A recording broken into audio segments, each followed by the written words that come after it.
What is STEM? It's the acronym for Science, Technology, Engineering, and Mathematics, the disciplines that are vital for a thriving economy and a safe and healthy society. In kindergarten through 12th grade in the United States, most STEM teaching and learning focuses on science or mathematics. Comparatively little attention has been paid to the T, the products and systems that meet human needs, and E, the creative process used to design these things. And, for the most part, the four subjects have been taught in isolation. But new reform efforts, like the Next Generation Science Standards, are placing more emphasis on the connections between and among the STEM disciplines. To understand how this trend might affect teaching and learning in the future, we need to take a closer look at integrated STEM education, not just the individual subjects that make up the acronym. After all, in the real world, science relies on technology, mathematics, and engineering.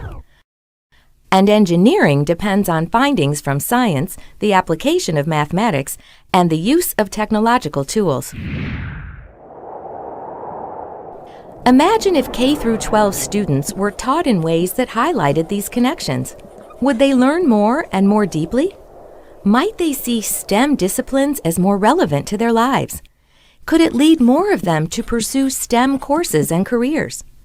The answers to these questions depend in part on how integrated STEM education is implemented in schools and in out-of-school settings.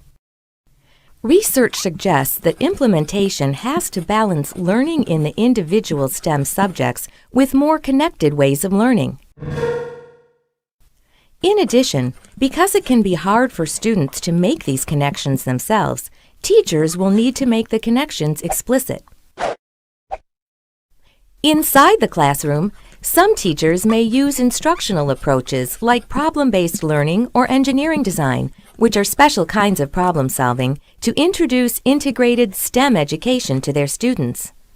Outside the classroom, students are being exposed to STEM connections in museums and science centers through after-school experiences like some TV shows and STEM-focused robotics competitions, and in internships. However, we need more research to better understand the potential benefits and limitations of integrated STEM education for students, teachers, and schools. What, for example, are the implications of integrated STEM education for how schools are organized? How can teachers be better prepared to teach in integrated ways? And how can we test kids to determine what they are really learning and able to apply as a result of integrated STEM experiences? The list of questions is long, but getting answers is important for students, teachers, and the nation.